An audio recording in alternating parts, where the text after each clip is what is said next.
Bien, estamos por comenzar esta conferencia del ciclo de conferencias que Nueva Acrópolis ha preparado para el mes de junio.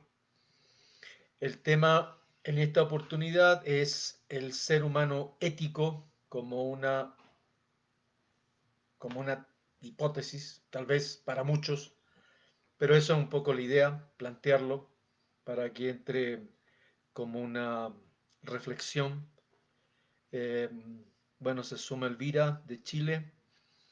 Eh, este es un programa entonces de conferencias que estamos realizando desde Nueva Acrópolis como escuela de filosofía. Es tal vez para quienes se conecten por primera vez interesante mencionarles de que esto viene sucediendo hace ya 35 años.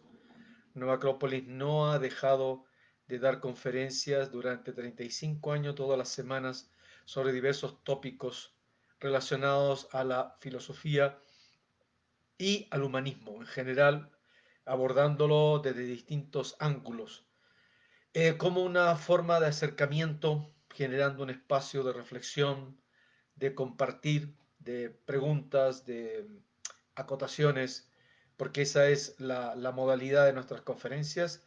Nuestras conferencias son un diálogo con el público. Nuestras conferencias tienen como característica no estar siendo leídas, sino que en el contacto con el público y conforme al interés que van demostrando, ¿no es cierto?, se va desarrollando el tema, es una reflexión en vivo y además obviamente nace de los estudios comparativos de nuestro programa de estudio. Nosotros tenemos un programa de estudio de filosofía en varios niveles, donde las corrientes de pensamiento de Oriente y Occidente se estudian, se aprenden y van obviamente mejorando nuestra mentalidad, ¿sí? Nuestra comprensión de lo humano a lo largo de la historia, de lo humano en lo social, en lo político y de la interioridad, digamos, de esta naturaleza humana. En esta oportunidad creo que ya estamos con tiempo. Mi nombre es Daniel Salinas, soy profesor de Nueva Acrópolis, soy profesor de filosofía en Nueva Acrópolis y estoy a cargo de este tema hoy, el ser humano ético. Eh, para empezar, creo que sería interesante eh, observar el panorama, ¿no? En nuestras clases, incluso en las propias conferencias, se plantean las preguntas como, bueno, ¿qué es bueno y qué es malo al final, ¿no? Porque esta forma como estamos viviendo el mundo actual en una forma global, integrada, tenemos oportunidad de conocer pueblos diferentes, de diferentes razas, de diferentes lenguas, de diferentes culturas, de diferentes continentes, de diferentes religiones. Y obviamente eso nos permite observar y ver de que, bueno, las cosas que se consideran buenas en un lugar no lo son tanto en otras. Lo que es sancionado moralmente en un lugar no es tan así en otro. Entonces, eso ha generado, yo creo que en términos generales, salvo contadas excepciones, una sensación como de relativismo, en el sentido de que lo bueno, lo malo, lo que es sancionado moralmente, depende del lugar, depende de las creencias, depende, ¿no es cierto? Y hasta cierto punto no podemos decir que eso no sea así, ¿ya? Lo negativo de esta postura, obviamente, es que eso dio paso progresivamente a un permisivismo, ¿sí? Si eso es malo acá, pero allá es bueno, entonces no es tan malo, sino que es malo de manera relativa porque en el otro lado, o sea, cruzando la frontera, ya es bueno. Entonces, ese permisivismo, ¿no es cierto?, genera también a su vez una tremenda ambigüedad, una incertidumbre, ¿no? Que va desdibujando completamente el campo de la moral y de la ética. Entonces, hoy día nos encontramos con generaciones, con distintas generaciones en las cuales justamente este es el tema, ¿sí? Cómo transmitimos, cómo nos conectamos en términos de moralidad, de lo que es bueno y de lo que es malo. Incluso perjudica bastante la relación de generaciones, ¿sí? Es un tema muy fuerte en el ámbito educativo, porque las nuevas generaciones no ven ninguna razón por la cual tengan que adoptar las normas o las pautas morales de quienes les están enseñando, puesto que las cosas van cambiando, ¿no? Y van cambiando a una gran velocidad, y de hecho en una misma generación uno se da cuenta de que algo que fue considerado malo hoy día no lo es tanto, algo que fue considerado bueno, hoy día, digamos, eso ya no es tan así, eso se ha relativizado. En fin, entonces, obviamente es necesario hacer una reflexión en este campo. Por eso es una de las razones por las cuales hemos tomado este título, digamos, el ser humano ético, porque contrasta, ¿ya? Eh, contrasta totalmente, digamos, la postura del hombre de este tema en el mundo actual. Contrasta porque lo que estamos afirmando es que el ser humano es ético sin opción, ¿ya? O sea, no puede no ser ético sin dejar de ser humano, por decirlo así. Ahora, ¿de dónde surge una afirmación así? ¿Ya? ¿Por qué somos eh, partidarios de hacer una afirmación así? Bueno, principalmente somos partidarios de hacer una afirmación así como un aporte, o sea, para que sea un punto de reflexión, ¿ya? Algo por qué pensar, ¿ya? Porque obviamente algo que podemos, yo creo que todos captar o compartir es el hecho de que nuestro mundo actual, digamos, se caracteriza por una crisis en distintos grados y generalizada, una crisis en distintos grados, en unos aspectos, ¿no es cierto?, está muy acentuada, en otros es un poco más superficial, pero en general es una crisis, ¿no? Generalizada en la cultura, en la política, prácticamente no hay campos en los cuales, ¿no es cierto?, esa crisis de algún modo no esté presente. Esto es interesante, no lo estamos, digamos, viendo como algo negativo, sino que simplemente como una descripción, ¿ya? En el sentido de que las cosas no están claras, están como redefiniéndose en muchos aspectos, cosas que hasta algunas décadas atrás no eran cuestionables, digamos, ahora han entrado en un proceso de profundo cuestionamiento y se plantean, digamos, opciones nuevas. Entonces, este es el punto, ¿no es cierto?, donde nosotros tenemos que recurrir un poco a la historia. El hombre no nació ayer, el hombre viene caminando en el tiempo durante miles de años y se han experimentado distintas situaciones, crisis de distinta naturaleza. El hombre ha sabido enfrentarlas. Incluso este tema que hoy día afecta al mundo entero. No hay país que esté excluido bueno, de la pandemia, ¿no? Ya se ha dado, ¿no? Y se ha dado de una forma mucho más acentuada y, digamos, se han hecho comparaciones muy ilustrativas de cómo se dio el comportamiento de pueblos, de culturas, digamos, frente a fenómenos de pandemias, las reacciones que tuvieron, y eso permite tener parámetros de comparación y de evaluación con respecto a lo que está sucediendo ahora y con respecto a lo que podemos esperar ante la situación actual.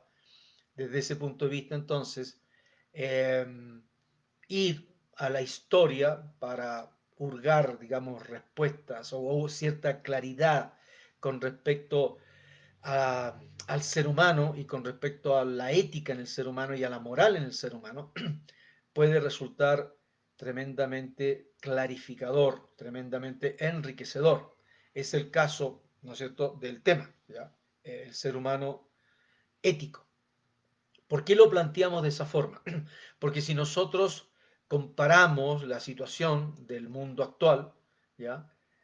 Y observamos, no sé, las distintas formas de vida, que se presentan en la naturaleza, estas distintas formas de vida con las cuales compartimos muchas cosas, ¿ya? A nivel, digamos, físico, fisiológico, biológico, hasta psicológico, hay algunos aspectos, ¿no es cierto?, que no son propios, ¿sí?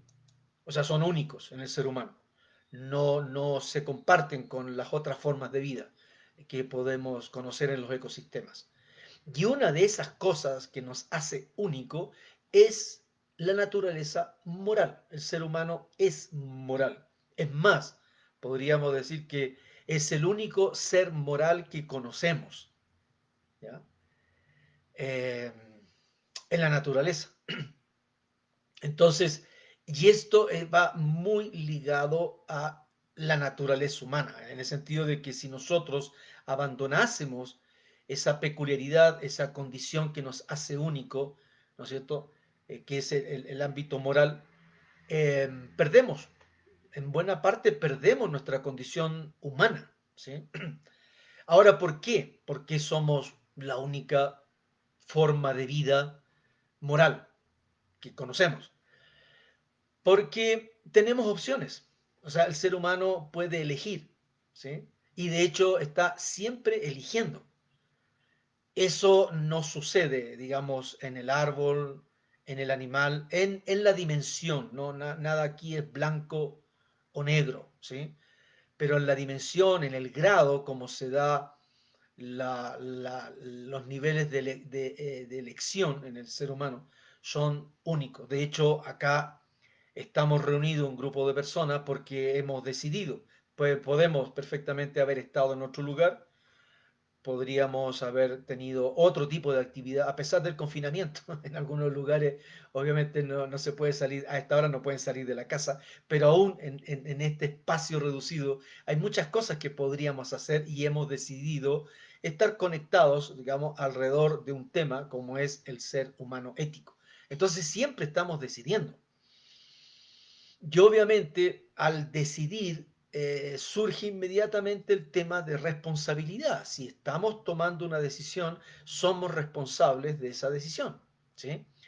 Si como sucede o como vemos en el resto de las formas de vida de la naturaleza, donde no se da la decisión o la elección, por eso mismo no podemos nosotros responsabilizar, ¿sí? No podemos responsabilizar a un árbol, ¿no? Porque se autopodó.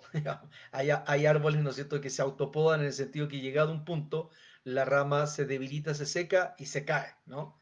Si esa rama cae sobre un árbol, cae, qué sé yo, sobre un jardín, sobre un tejado, sobre un techo, no le podemos seguir juicio, no podemos nosotros responsabilizarle de eso, ¿sí? Porque es su naturaleza. O sea, el árbol, digamos, tiene ese comportamiento y no toma una decisión, no hay para él, lo hago o no lo hago, ¿sí? Lo mismo pasa en el reino animal.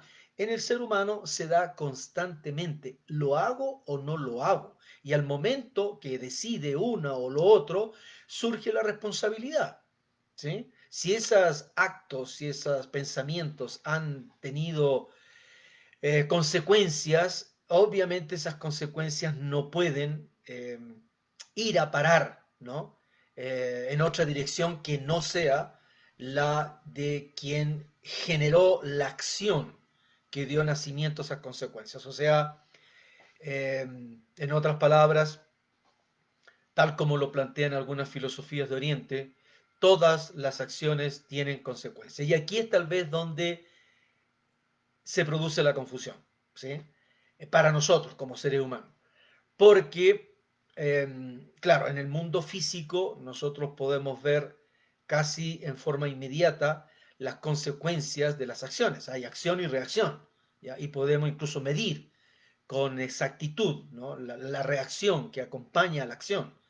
Pero en niveles más sutiles, como los comportamientos psicológicos, los comportamientos intelectuales, las consecuencias no se dejan ver tan rápido. Y por eso es que hay a veces, ¿no es cierto?, que pensamos que no hay consecuencias. O sea, si nadie observó, si fuimos los únicos, digamos, testigos de nuestros actos, y al no ser observado por nadie más, pensamos que no va a haber consecuencia o que eso va a caer en la total impunidad, ¿sí? Pero si partimos de la base, ¿no es cierto?, de que este mismo principio que observamos en la naturaleza material, en el mundo físico, es el mismo comportamiento, ¿no es cierto?, que se da en niveles, digamos, más sutiles y más complejos. Como por ejemplo, cuando yo, ya no en el plano físico, ¿no?, pero cuando una semilla cae, ¿no es cierto?, en la tierra, ya, eso es una acción, ¿no es cierto?, que va a tener consecuencias, ¿sí? Tal vez, claro, yo vuelvo al otro día y no voy a ver las consecuencias. Y a la semana que sigue tampoco voy a ver las consecuencias de ello. Y tal vez demore meses a ver las consecuencias de ese tipo de acto, ¿sí? Pero indudablemente eso va a traer consecuencias, ¿no es cierto? Poco a poco, ¿no es cierto? Esa semilla va a estar guardada, protegida en el calor interno de la tierra y llegado el momento, dadas las condiciones, ¿no es cierto? Se va a romper, va a surgir un germen y de ahí va a aparecer un árbol que va a ser natural consecuencia del momento en el cual esa semilla cayó en la tierra, ¿sí? Eso ya obviamente no es un nivel físico puramente, ni un comportamiento mecánico de cuerpos, sino que es un nivel un poco más sutil y digamos de componentes mucho más complejos, como es el caso de algo vivo, una semilla, un árbol, etcétera.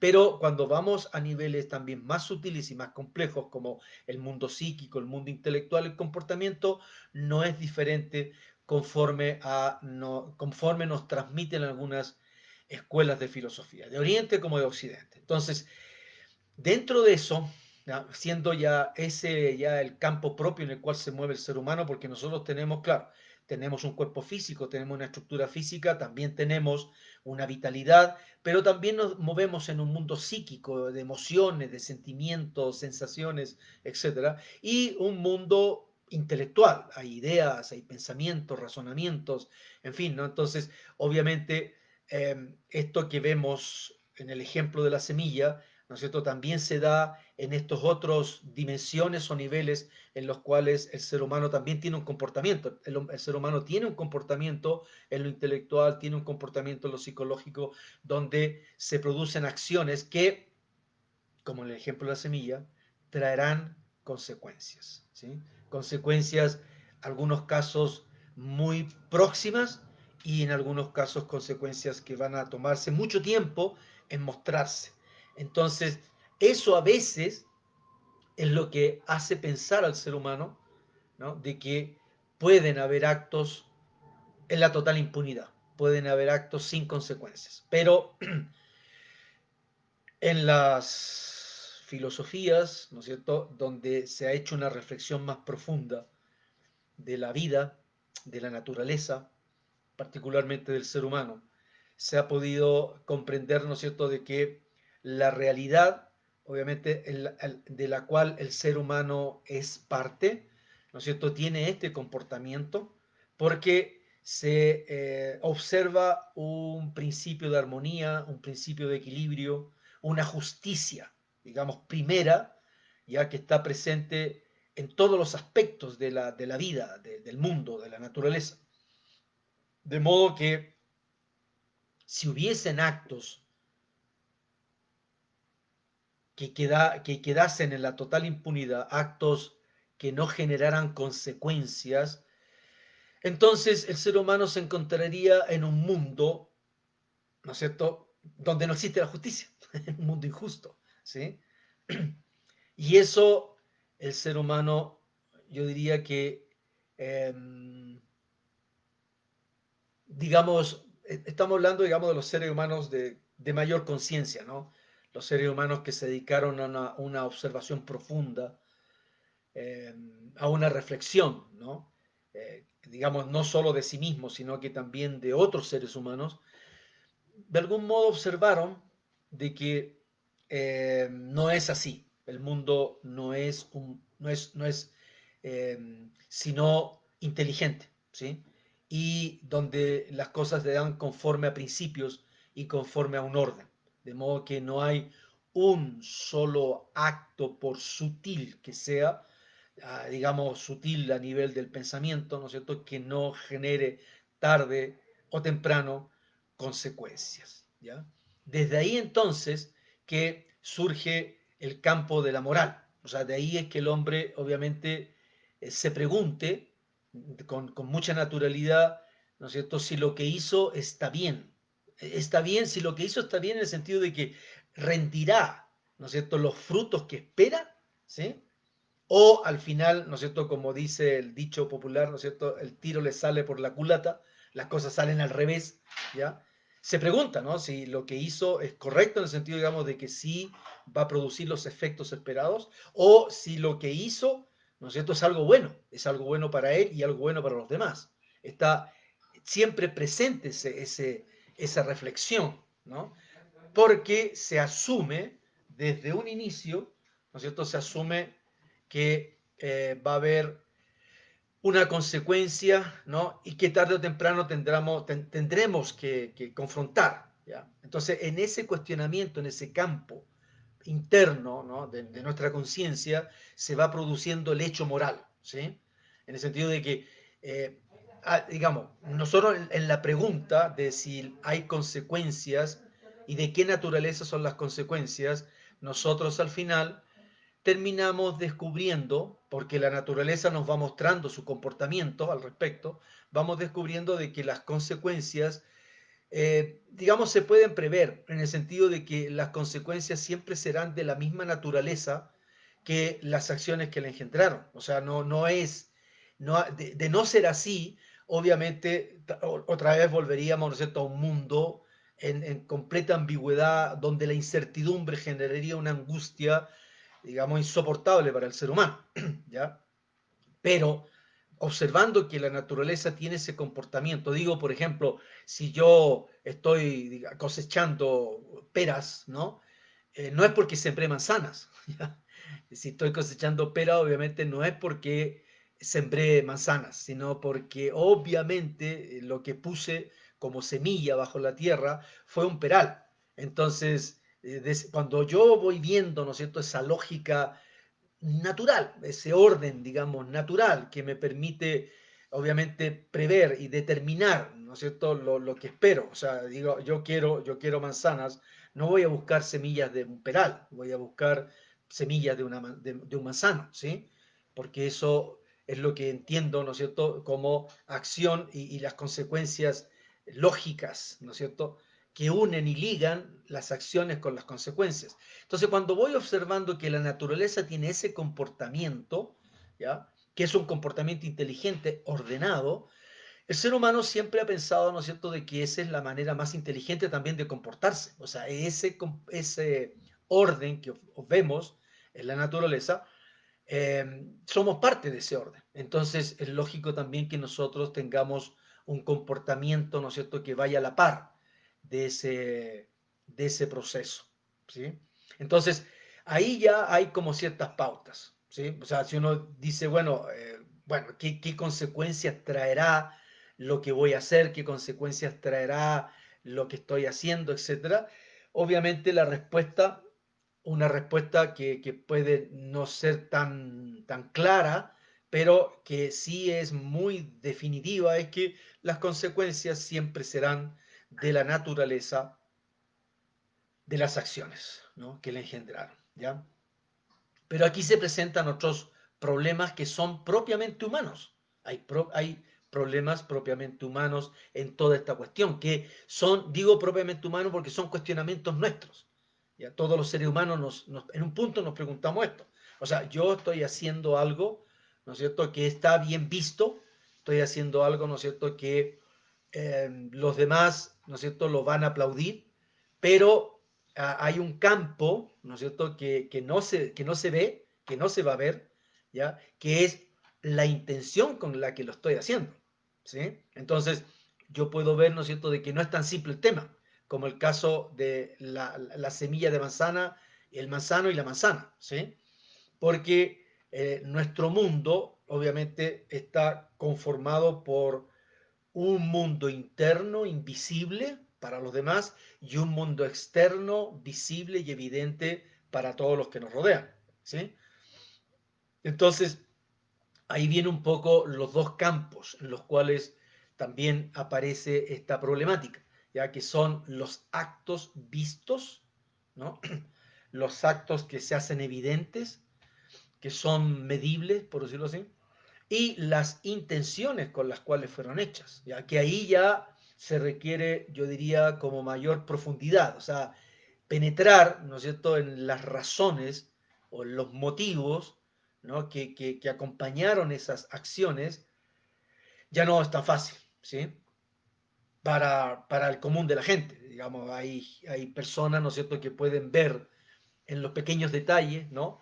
Pueden eh, descubrir, ¿no es cierto?, cuál fue la intención de fondo o el motivo verdadero, porque las acciones por sí mismas no son buenas y así no van acompañadas por las razones o los motivos correctos, ¿sí? Pero todo este campo es el campo del ser humano, ¿sí? Estos cuestionamientos los tenemos nosotros, entonces eso nos muestra con claridad de que la ética es propia del ser humano. De hecho, si nosotros tenemos libertad para optar por una cosa y por la otra, no podemos, ¿no es cierto?, eludir la responsabilidad que existe al momento de tomar una opción o la otra, ¿sí? Y esta libertad de la cual, eh, digamos, que es parte de nosotros, es la que nos permite la autonomía, ¿sí? Es la que nos permite el autodominio, la que nos permite el descubrimiento de nosotros mismos, digamos. O sea, y es necesario porque, aquí también es un elemento muy contundente, es necesario porque el bien, en el caso del ser humano, no puede ser condicionado. El bien, en el caso del ser humano, tiene que ser elegido por el ser humano, ¿sí? O sea, el bien lo es si es elegido, si lo hemos decidido el bien, ¿ya? Si es el bien, ¿no es cierto?, algo que lo hacemos por miedo, ¿ya? Si es algo, digamos, porque obviamente no nos queda, no tenemos otra opción, porque si no nos multan, si no nos encarcelan, si no, obviamente se desprestigia nuestra imagen, los demás van a pensar, digamos, negativamente de mí, etcétera. Si esas son las razones por las cuales escojo el bien, ¿ya? No es correcto, ¿sí? Y también, obviamente, si escojo el bien por lo que voy a ganar, ¿no? Si escojo hacer algo, ¿no es cierto?, para poder ser apreciado, ¿no?, para poder ser reconocido, si escojo hacer algo, obviamente, porque eso me va a traer muchos beneficios, tampoco, ¿no?, es una acción moralmente correcta, ¿sí?, o éticamente pura, ¿ya? Para que una acción, ¿no es cierto?, sea naturalmente ética, ¿no?, en el correcto sentido, tiene que no solamente ser una buena acción, sino que estar acompañada también de una buena intención. Este es el campo donde tenemos reflexiones de siempre. O sea, Kant, por ejemplo, aborda esto con mucha precisión, con mucha amplitud, ¿sí? Bueno, sería extraordinario, ¿no es cierto?, que lean un poco la fundamentación metafísica de las costumbres de Manuel Kant, donde estas cosas, tal vez en un lenguaje que no puede que no sea tan accesible, pero su claridad es meridiana, ¿no? Y tenemos obras como el caso, no sé, las Analectas de Confucio, en donde ya a través de parábolas y más bien de pequeñas historias entre discípulos y maestros van apareciendo preguntas y el maestro responde y se van aclarando muchas de estas cosas. También tenemos, como las Analectas de Confucio, tenemos el sendero, digamos, el libro de la ley, ¿no es cierto?, que es el Dhammapada, en donde se concentra gran parte de la moralidad del budismo. Tenemos el Bhagavad Gita se dice que tiene a lo menos 5.000 años de historia, o sea, hace 5.000 años de historia, ¿no es cierto?, ya hubieron seres humanos con unas mentes extraordinarias, con unas mentes luminosas, que trabajaron en este terreno, ¿ya? Y fueron como despejando y dejando las cosas muy claras, ¿ya? Con respecto a lo ético, a lo moral, al bien, ¿no es cierto? A lo que es el deber ser, la recta acción. Y bueno, digamos, el listado es largo, ¿no? Al respecto, digamos, no es algo nuevo, o sea, lo nuevo es la tecnología, lo nuevo son los celulares, lo nuevo son los satélites, etcétera, ¿no? Pero obviamente esto es lo que nos viene acompañando como ser humano. El hecho de que nosotros hayamos abandonado de algún modo este terreno y estemos como en un terreno resbaladizo, ¿no? Donde estos criterios de relativismo, estos criterios, digamos, de permisividad, nos llevan a una tremenda ambigüedad e incertidumbre en este terreno, es porque hemos abandonado estas reflexiones que ya vienen por milenios estando muy claras, ¿ya? Pero obviamente lo importante es que sea claro en cada uno de nosotros. A lo que quiero llegar con esto es que si bien es un esfuerzo individual, o sea, cada uno de nosotros tiene que trabajar en ese campo para que también sus decisiones, ¿no es cierto?, estén fundamentadas, tengan las decisiones, digamos, tengamos la tranquilidad de que las decisiones están dadas de una forma correcta, ¿no es cierto?, que tranquiliza, apacigua nuestro corazón y da paz a nuestra mente. Si bien eso es una responsabilidad que cada uno tiene, no estamos tampoco, digamos, empezando como seres humanos, como humanidad, no estamos dando hoy día los primeros pasos. Las circunstancias que nos rodean, los niveles de ambigüedad, de incertidumbre, de permisividad, de corrupción, ¿no es cierto?, que afectan a las élites, que afecta a los pueblos, etcétera, es algo que deja claro la necesidad, ¿no es cierto?, de tomar esto que está ahí, que es parte del patrimonio nuestro, para de algún modo encontrar la claridad que necesitamos. En un mundo en crisis, ¿no es cierto?, se plantean también oportunidades, ¿sí? De esta crisis, ¿no es cierto?, como decíamos, en distintos grados, ¿ya? Pero como elemento común muy generalizada, es un momento muy oportuno para incorporar elementos, ¿no es cierto?, que permitan un verdadero rescate del humano, ¿ya? Uno de los problemas del materialismo, más allá obviamente de los asuntos ideológicos, ¿no?, de mayor abstracción, uno de los grandes problemas del materialismo, ¿no es cierto?, es que ha colocado al ser humano como un medio, ¿sí? El ser humano es un medio, es un recurso. El ser humano no es una finalidad en sí mismo, ¿ya? Y eso ha traído muchas consecuencias, o sea, malas consecuencias. O sea, se ha manipulado y se ha pisoteado lo humano que hay, se ha pisoteado la humanidad, digamos, del ser humano, se ha pisoteado la dignidad del ser humano de muchas formas. Algunas formas muy violentas, muy cuestionables, digamos, en el sentido de ser, digamos, crueles, ¿ya? Pero también otras que son más sutiles, que son igual de inofensivas, que son igual de ofensivas, pero que igual lastiman profundamente la dignidad del ser humano. Entonces, creo que eh, hacer un alto, ¿no es cierto? Y dentro de ese silencio y de esa tranquilidad interior, es muy oportuno que nosotros recuperemos ese factor porque creo que si en este momento de crisis se abren oportunidades, esas oportunidades vienen trayendo como un elemento común el rescate de lo humano en todos los sentidos, en lo político, en lo educativo, en lo social, en lo moral, en lo espiritual. Creo que eso es lo más importante, ¿no es cierto?, de revalorizar. Eso tal vez sea la postura más revolucionaria que podamos concebir, el rescate de lo humano. Yo con esto cierro mi exposición sobre el ser humano ético Y bueno, si es que tenemos preguntas o comentarios que, bueno, voy a revisar. Sí hablábamos, ¿no es cierto?, de gente de Río de Janeiro, de Santiago de Chile, de Ambato, de Ambato. Eh, bueno, acá hay un grupo de gente también, ¿no es cierto?, que se ha sumado a la conferencia de la Amazonía también. Saludos de Ibarra, ¿no es cierto? Y bueno, también de, bueno, Lucía, Vicente, Rita, Natalia, en fin, ¿no? Toda la gente que ha estado acompañándonos en estos cortos minutos de reflexión sobre el ser humano ético.